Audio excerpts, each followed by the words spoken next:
पुरानी हवेली का साया। मिठापुर गांव से थोड़ी दूर एक पुरानी हवेली थी। लोग उसे राय साहब की हवेली कहते थे। कहते हैं उस हवेली के मालिक राय बहादुर शिव प्रसाद की मौत रहस्यमयी हालात में हुई थी। तब से वहां अजीब घटनाएं होने लगी।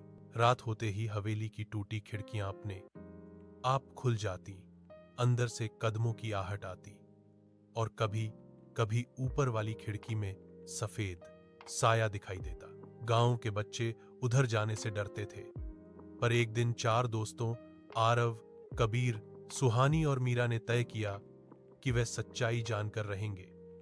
डरना कैसा, हो सकता है कोई हमें बेवकूफ बना रहा हो, आरव ने कहा। उस रात चारों टॉर्च लेकर हवेली पहुंचे।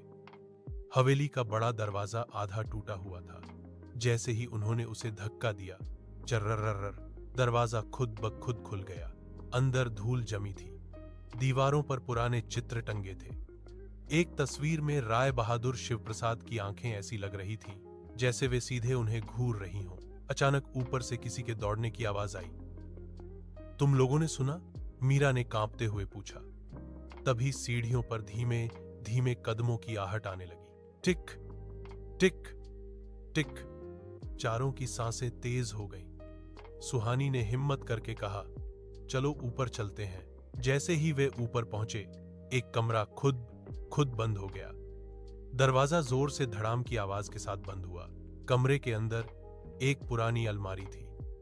अलमारी के शीशे में उन्हें अपने पीछे एक लंबा सा साया दिखाई दिया। वे सब मुड़े पर वहां कोई नहीं था। अचानक हवा ठंडी हो गई। टॉर्च की रोशनी टिमटिमाने लगी।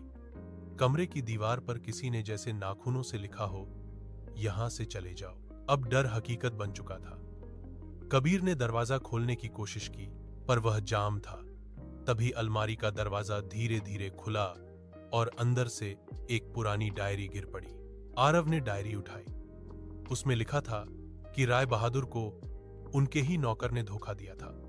उनकी मौत हादसा नहीं, साजिश थी। अचानक वही साया फिर दिखाई दिया, इस बार साफ। वह गुस्से में नहीं था, बल्कि दुखी लग रहा था। जैसे ही आरव ने डायरी जोर से पढ़नी शुरू की, कमरे की हवा शांत होने लगी। दरवाजा अपने आप खुल गया। साया धीरे धीरे गायब हो गया।